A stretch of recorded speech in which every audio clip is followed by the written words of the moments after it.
Let the torch of freedom burn.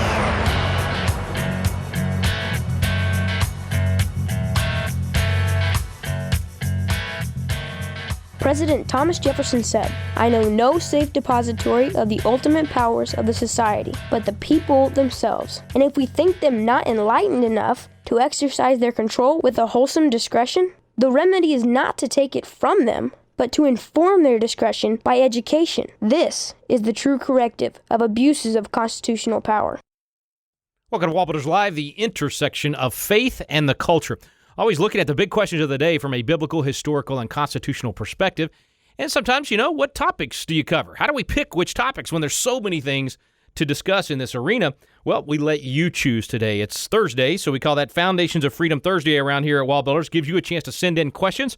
Email them to radio@wallbuilders.com. That's radio@wallbuilders.com, and we will dive into the answers and research and look at what the Constitution says about it, the Bible, and what history can teach us about those things. My name is Rick Green. I'm a former Texas legislator and America's Constitution coach. I'm here with David Barton, America's premier historian and our founder at WallBuilders. Jonathan Ritchie's going to be helping us answer these today. So, David, here's our first one. It's actually about Obama's unconstitutional DACA order. So we're going back to an executive order that we talked a lot about on the program. This question comes from Joe.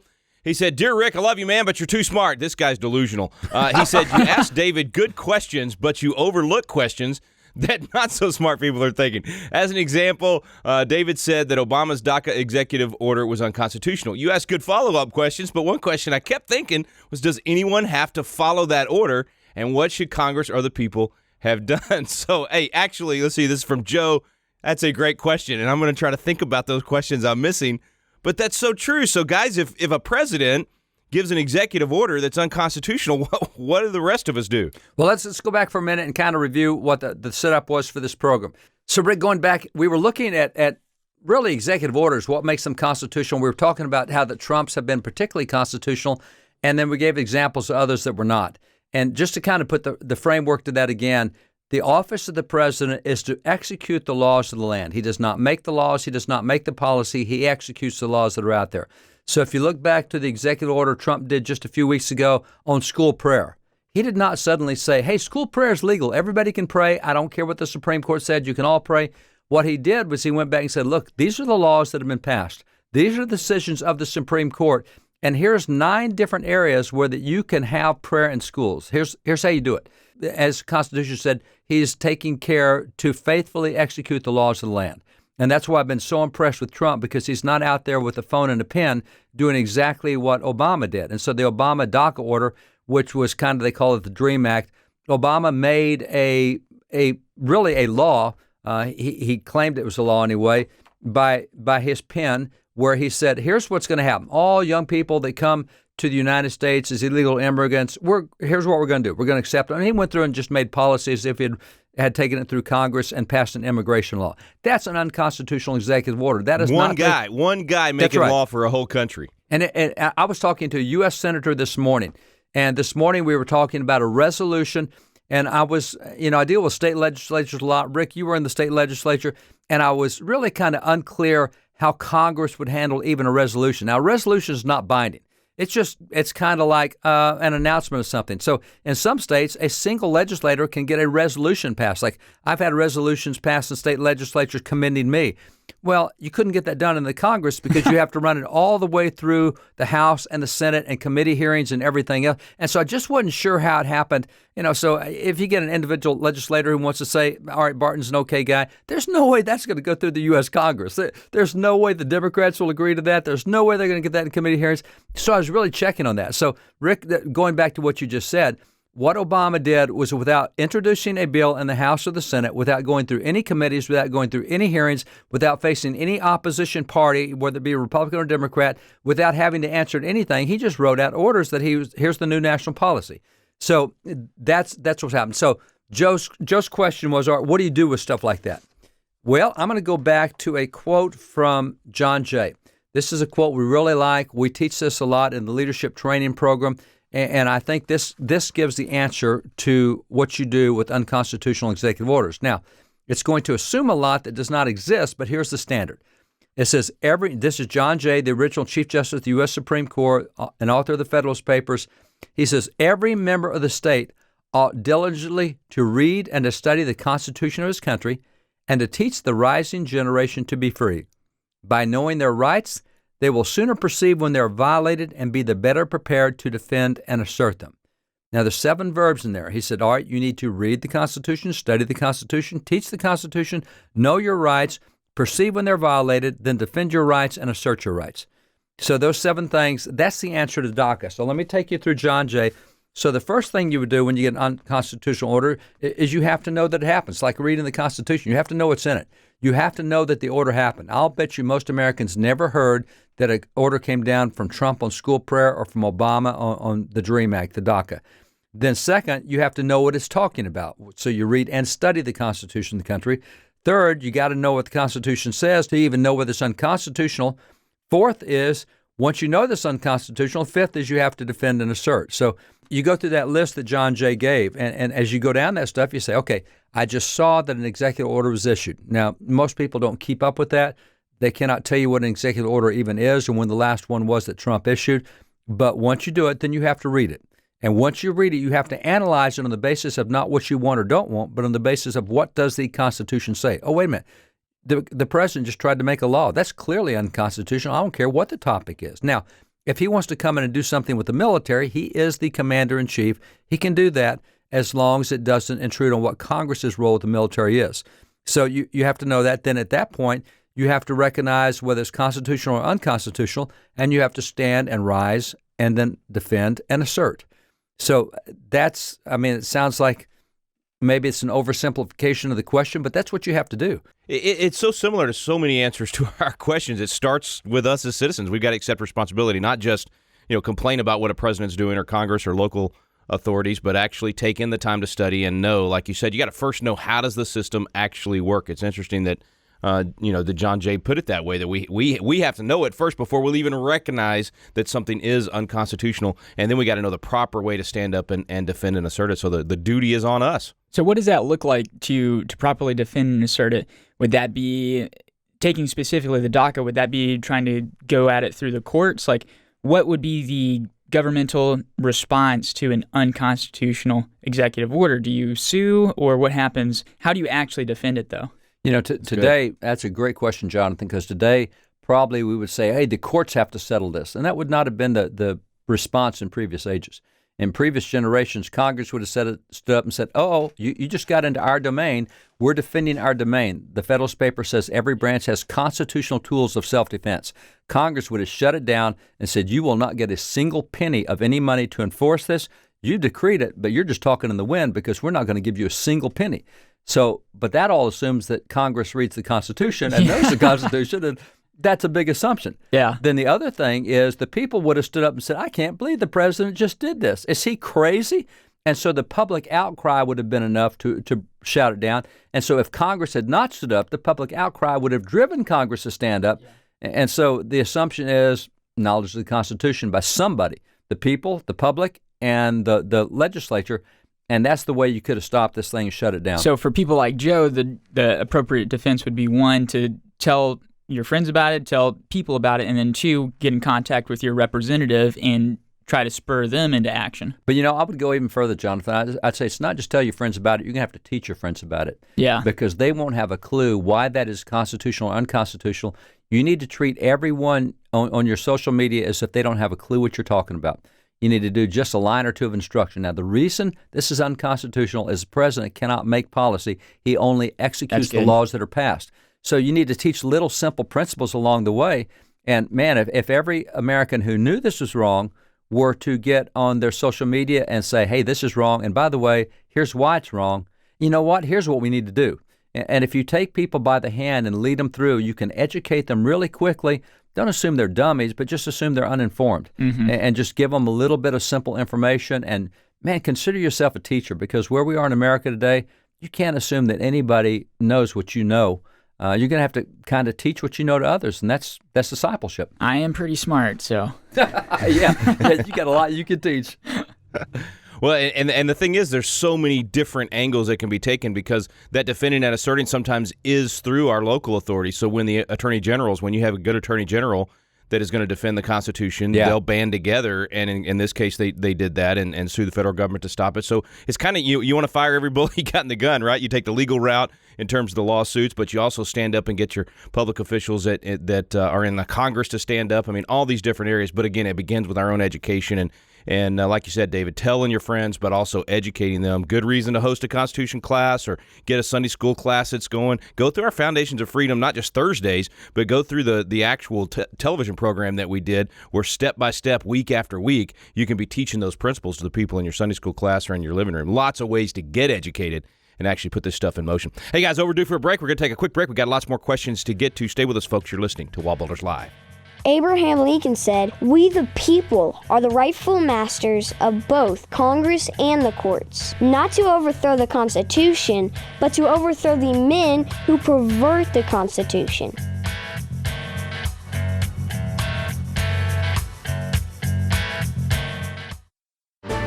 Hey friends, it's Rick Green from WallBuilders Live, and I have had so many requests about what in the world can we be studying at home right now. You know, I got the kids at home, they're normally in school, or if you homeschool, you're looking for additional material. One Room Schoolhouse. It is a great new series WallBuilders is putting out where you literally get a tour of the WallBuilders library as Tim Barton and Jonathan Ritchie bring history to life. There's a couple of resources on this. You can go to YouTube and search for WallBuilders and look for One Room Schoolhouse. You can go to our Facebook page and get it right there on Facebook as we do it live each Monday and sometimes additional days from there. And then you can also just go to wallbuilders.com. Scroll down to the bottom and we'll be posting the videos as they come out. This is such a great way to learn and a great way for you to share with others. Gather the family around, watch the One Room Schoolhouse, and learn some great history. It'll be vitally important to restoring our nation and bringing back these principles that made America great in the first place. Check it out, One Room Schoolhouse at wallbuilders.com.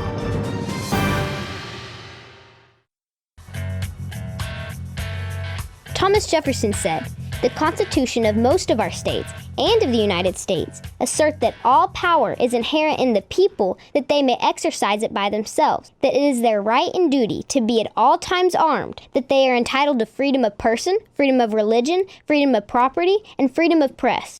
Welcome back to WallBuilders Live. It's Foundations of Freedom Thursday today. If you've got some questions, send them into radio at wallbuilders.com. The next one comes from Connie. And it says, my question is concerning the overwhelming number of detainees, if you will, in the facilities that are coming across the border seeking, quote unquote, asylum. Isn't there a moral obligation for a government to kind of violate the law and return these people to their own country? When the conditions are so impossible to manage, is the government required to maintain the status quo that created the crisis? I remember you discussing at one time that if a commander gave a soldier an order that was immoral, he had an obligation to not obey the order. I look forward to hearing your answer. Thank you for everything. All your hard work is appreciated, and I share regularly with people about what you provide. Thank you, Connie, for sharing. What a great lesson. Everybody out there listening, take these links to these programs. Share them on your social media tools. All right, Jonathan, David, we've got, I guess she's kind of asking, look, at some point, we can't handle this mass chaos at the border with all these people coming across. What should the folks down there be doing? Are there some laws that they should be ignoring?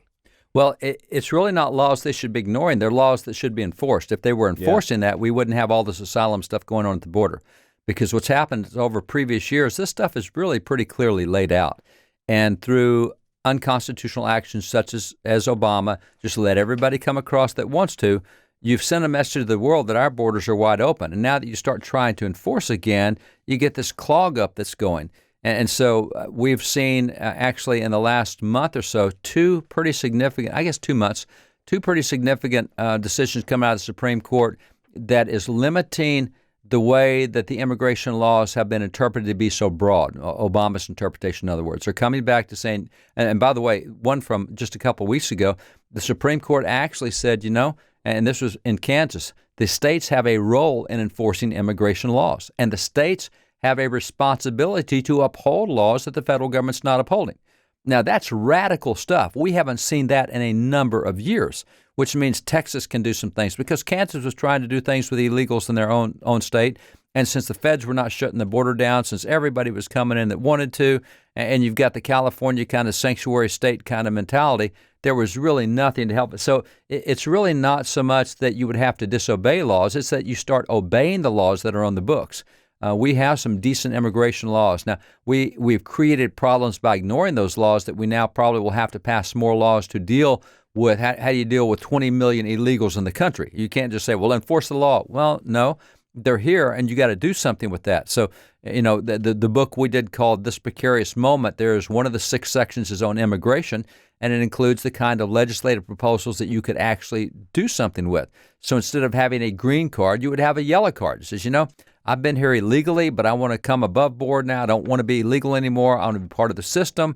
Okay, but you came here illegally, so you really can't become a citizen per se, but you can be legal. It's kind of like a green card, except for many green card people, you can go on and become a citizen. Well, if you got a yellow card, is you still enjoy all the rights of being here, but you don't get to be a citizen. So there are ways, because you don't want to reward people who have broken the law. That's not what you're trying to do. So there are all sorts of ideas out there, and I would recommend people get This Precarious Moment and look at what we do with the immigration stuff on it. Now, the other thing that was raised was, how about, you mentioned once that a commander gave a soldier an order that was immoral, he had an obligation not to obey it. That really is not the American system. In the American system, we tell our soldiers, you obey whatever your commander tells you, and that's a problem. What we were talking about was in Israel. In Israel, you have the right to disobey an order if you have a moral reason for doing so and if you can defend that reasoning. So in Israel, they don't want you doing what Hitler said, hey, you guys, just go throw all these people in the camps. They want to use their own conscience. Now, that doesn't mean that they have the right to make up any law they want and say, I don't like this and I disagree. You got to have a really good reason. So that's not what we do in America. We tell our law enforcement guys, you will follow the law. We tell our soldiers, you will do what your commanding officer says. But Israel has a very different approach to that. And by the way, Israel also, Jonathan and I just got back from Israel in the past few days. In Israel, in the military, it's interesting. If you have a command meeting of 10 guys that say, Hamas or Hezbollah or something just blew up one of our villages, what are we going to do? And let's say all 10 in the room agree on what the response is going to be. We're talking military leaders. One of those military leaders is a designated no-sayer. He has to say, I disagree with you all. We should not do anything to, and he will raise the objection to everything that's decided, and they have to think through all the possibilities, because once everybody decides what they want to do, sometimes they don't think about the consequences downstream. So in every military meeting in Israel, there's a designated person to object to everything that goes on. You have to think about it, be able to defend it, know the other side. And we just don't give our people that latitude in the United States, but I think what Israel does is really good. However, going back to what we do here, just enforcing the law would eliminate a whole lot of the problems. You don't need a DACA if you're actually enforcing the laws. But, again, President Obama wasn't committed to enforcing the existing laws. He was committed to remaking them unilaterally through things like DACA, and that's what creates the problems we face now. All right, guys, short on time this segment. We're going to take a quick break. We got time for one more question from our audience. And folks out there, if you've got a question about the Constitution, about laws that are being enforced or not enforced right now, biblical perspective on all these things, send it in to radio@wallbuilders.com. It's Foundations of Freedom Thursday. We'll be right back on WallBuilders Live. President Calvin Coolidge said, "The more I study the Constitution, the more I realize that no other document devised by the hand of man has brought so much progress and happiness to humanity. To live under the American Constitution is the greatest political privilege that was ever accorded to the human race."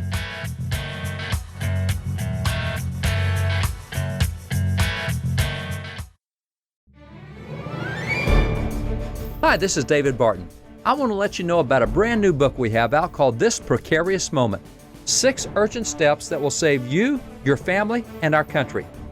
Jim Garlow and I have co-authored this book, and we take 6 issues that are hot in the culture right now, issues that we're dealing with, issues such as immigration and race relations and our relationship with Israel and the rising generation millennials and the absence of the church and the culture wars and where American heritage is, our godly heritage. We look at all 6 of those issues right now that are under attack, and we give you both biblical and historical perspective on those issues that provide solutions on what each of us can do right now to make a difference. These are all problems that are solvable if we'll get involved. So you can grab the book, This Precarious Moment, and find out what you can do to make a difference. This Precarious Moment is available at WallBuilders.com.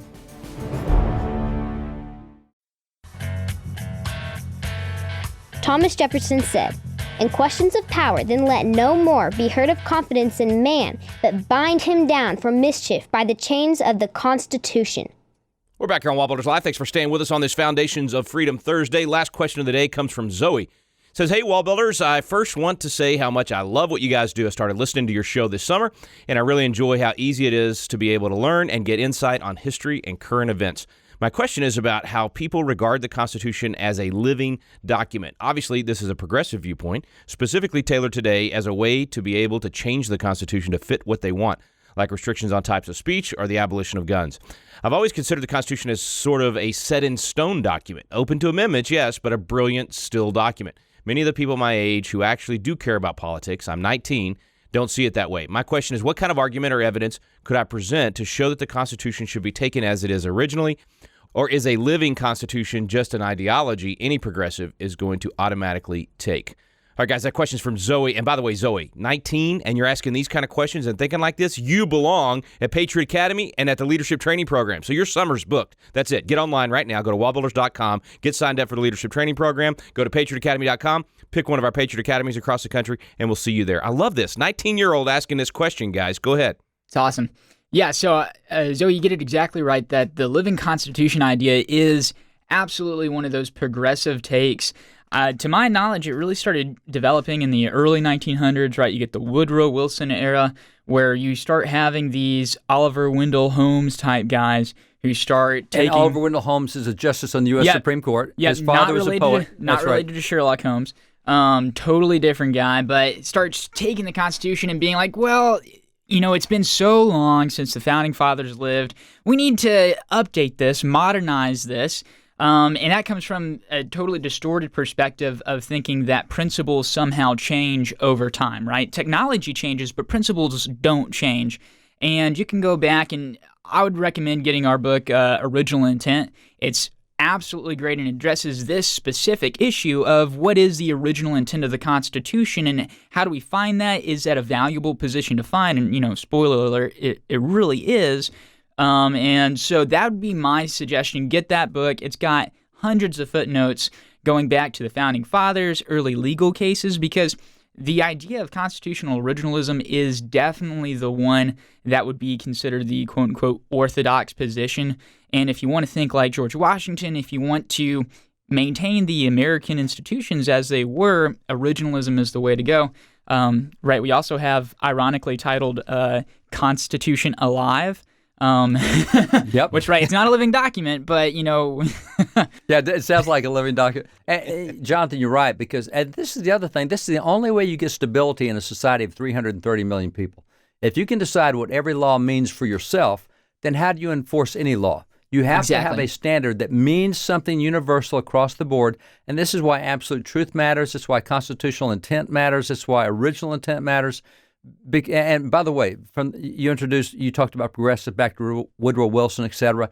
One of the things that goes with progressives is since man is ever evolving, and these are guys, they're generally more secular in their thinking. Even if they're religious people, they're secular thinking religious people. And so as a result, God and absolutes aren't part of it. It's not the 10 Commandments, it's the 10 suggestions. And so I don't really like that command. It doesn't fit with what I want, so I'm going to ignore it. And that's what they do in the Constitution. So when you get to that point, it is very hard to have a stable nation because everybody is their own king. And rather than having uniform laws, you know, I know the speed limit says 55, but I really thought that it should have been 68. So I'm going to do 60. Please don't talk about me like that. Yeah, exactly. Yeah, there you go. You're not an original intent guy, but you have to have fixed standards. And the other problem with progressives is since you're ever evolving, one thing you never need to study is history because history is fixed. It's about what's in the past. We don't care what's in the past. We're always moving forward, looking forward, leaning forward, as Obama said. So history is one thing that will always go out the door with these guys, and that's how you establish original intent. So the whole progressive mentality is get rid of history, get rid of morals, get rid of rights and wrongs, get rid of standards. Let's make our own law. Let's do our own thing. That is a terrible way to govern a nation, especially when it's supposed to be a nation built on constitutional principles of law. That's what's provided stability. Even if you disagree with what's there, we've been stable longer than any other nation in the history of the world.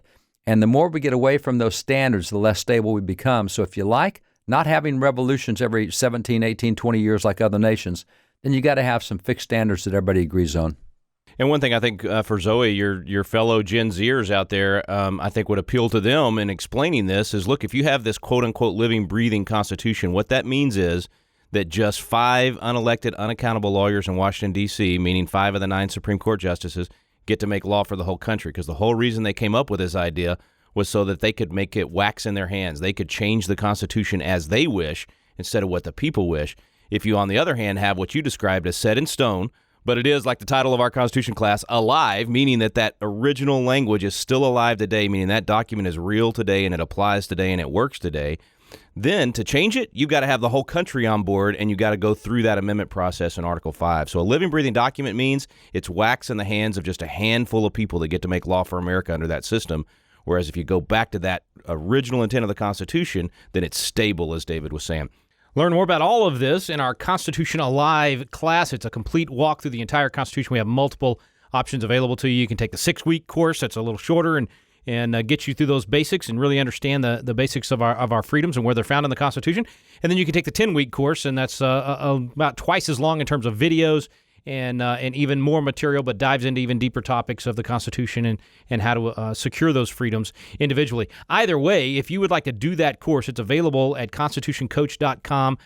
You can become a Constitution host or Constitution coach and actually have other people be a part of your class through our Zoom link-ups, and gives you a chance to have some community right now while everybody's stuck at home, but also be studying the Constitution while you're at it.